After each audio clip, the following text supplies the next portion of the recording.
Item ಯಾವುದೇ ಇರಲಿ try ಮಾಡಿ ಆಚಿ ಚಿಕನ್ ಮಸಾಲಾ. ಆಚಿ ಚಿಕನ್ ಮಸಾಲಾ ಈ ಬಗ್ಗೆ ಮಾತನಾಡೋದಕ್ಕೆ ಡಿ ಸುಧಾಕರ್ ಅವರ ಮತ್ತೊಬ್ರು ಆಪ್ತರು ಖಾದಿ ರಮೇಶ್ ಅವರು ದೂರವಾಣಿ ಸಂಪರ್ಕದಲ್ಲಿದ್ದಾರೆ. ಸರ್ ನಮಸ್ತೆ.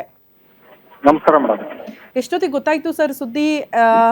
ಡಿ ಸುಧಾಕರ್ ಅವರ ನೆನಪಿನ ಬುತ್ತಿ ಬಗ್ಗೆ ಕೆಲವರು ಮಾತಾಡ್ತಾ ಇದ್ರು ಆಪ್ತರು, ತಾವ್ ಹೆಂಗ್ ನೆನಪು ಮಾಡ್ಕೊಳ್ತೀರಿ ಅಂತ. ಹೌದಾ ಮೇಡಮ್, ಹಿರಿಯೂರು ತಾಲೂಕಿಗೆ ತುಂಬಲಾರದ ನಷ್ಟ ಮೇಡಮ್. ಹಾ, ನೊಂದವರ ಧ್ವನಿಯಾಗಿದ್ರು ಸಾಹೇಬ್ರು. ಹ್ಮ್ ಯಾವುದೇ ಜಾತಿನೇ ಇರ್ಲಿಲ್ಲ ಮೇಡಮ್ ಸಾಹೇಬ್ರ ಹತ್ರ. ಹ್ಮ್ ಯಾವುದೇ ಜಾತಿ ಇರ್ಲಿಲ್ಲ ಸಾಹೇಬ್ರ ಹತ್ರ. ಹ್ಮ್ ಎಲ್ಲ ಜಾತಿನ ಪ್ರೀತಿ ಮಾಡ್ತಿದ್ರು. ಕಷ್ಟ ಕಾಲದಲ್ಲಿ ಯಾರೇ ಬರ್ಲಿ ಯಾರಿಗೂ ಇಲ್ಲ ಅಂತಿಲ್ಲ, ವಾಪಸ್ ಕಳ್ಸಿದ ಇತಿಹಾಸನೇ ಇಲ್ಲ. ಹ್ಮ್ ಕೊಡುಗೈ ದಾನಿಗಳು, ಅದರಲ್ಲೂ ಶಿಕ್ಷಣಕ್ಕೆ ಹೆಚ್ಚಿನ ಮಹತ್ವವನ್ನು ಕೊಡ್ತಿದ್ರು.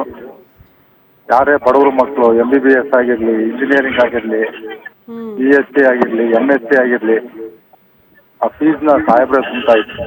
ಹ್ಮ್ ನಮ್ಮ ಕೈಲಿ ಕಟ್ಟಕ್ಕಾಗೋದಿಲ್ಲ, ಸೀಟ್ ಸಿಕ್ಕಿದೆ ಅಂತ ಹೇಳಿದ್ರೆ ಹ್ಮ್ ಸಾಹೇಬ್ರೆ ಫುಲ್ ಫೀಸ್ನ ಕಟ್ತಾ ಇತ್ತು. ಓ ಓಕೆ. ನಾಮಕರಣಕ್ಕೆ, ಮದುವೆ ಕಾರ್ಯಕ್ರಮಕ್ಕೆ, ಹ್ಮ್ ತಿಥಿ ಕಾರ್ಯಕ್ರಮಕ್ಕೆ, ಜಾತ್ರೆ ಕಾರ್ಯಕ್ರಮಕ್ಕೆ, ಹ್ಮ್ ಎಲ್ಲದಕ್ಕೂ ಸಹಾಯ ಕೇಳಿ ಬಂದವ್ರಿಗೆ ಇಲ್ಲ ಅಂತಾನೆ ಹೇಳ್ತಿರ್ಲಿಲ್ಲ. ಬಹಳ ಅಪರೂಪ ಇಂಥ ಜನನಾಯಕ ಸಿಗೋದು. ಹೌದು ಮೇಡಮ್. ಅಂಥದ್ದು ಕ್ಷೇತ್ರದಲ್ಲಿ 100 ಓಟ್ ಇಲ್ಲ ಅಂದ್ರೂ ಕೂಡ ಹ್ಮ್ 30,000 ಲೀಡಿಂದ ಗೆಲ್ತಾರೆ ಸಾಹೇಬ್ರು ಅಂದ್ರೆ ಹಾ, ಆ ಜನ, ತಾಲೂಕಿನ ಜನ ಎಷ್ಟು ಪ್ರೀತಿ ಮಾಡ್ತಿದ್ರು ಅಂತ ಅಲ್ಲೇ ಗೊತ್ತಾಗುತ್ತೆ ಮೇಡಮ್. ಹೌದು. ಅಲ್ಲ, ಅದು ಪ್ರೂವ್ ಆಗಿ ಹೋಗಿತ್ತು ಬಿಡಿ. ಈಗ ರಾಜಕೀಯದಲ್ಲಿ ST ಮೀಸಲು ಕ್ಷೇತ್ರ ಅದೇ ಸಮುದಾಯಕ್ಕೆ ಕೊಡ್ಬೇಕಪ್ಪ, ಅವರು ಇಟ್ರೆ ಮಾತ್ರ ಗೆಲ್ಲೋದು ಅನ್ನೋಂತ ಮಾತನ್ನ ಕೂಡ ಸುಳ್ಳಾಕ್ಸಿದ್ರು ಅಂತ. ಜೈನ ಸಮುದಾಯಕ್ಕೆ ಸೇರಿದವ್ರು ಬಂದು ST ಮೀಸಲು ಕ್ಷೇತ್ರದಲ್ಲಿ ಸ್ಪರ್ಧೆ ಮಾಡಿ ನಾಲ್ಕು ಬಾರಿ ಗೆಲ್ಲೋದಿದೆಯಲ್ಲ, ಅದು ಜನರಲ್ ಸಾಮಾನ್ಯ ಕ್ಷೇತ್ರ.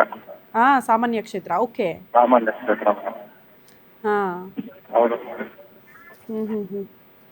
Okay Ramesh sir, okay. ಇಷ್ಟೊತ್ತು ಡಿ ಸುಧಾಕರ್ ಅವರ ಬಗ್ಗೆ ಮಾತನಾಡಿದಕ್ಕಾಗಿ ಗ್ಯಾರಂಟಿ ನ್ಯೂಸ್ ಜೊತೆಗೆ ಧನ್ಯವಾದಗಳು ತಮಗೆ.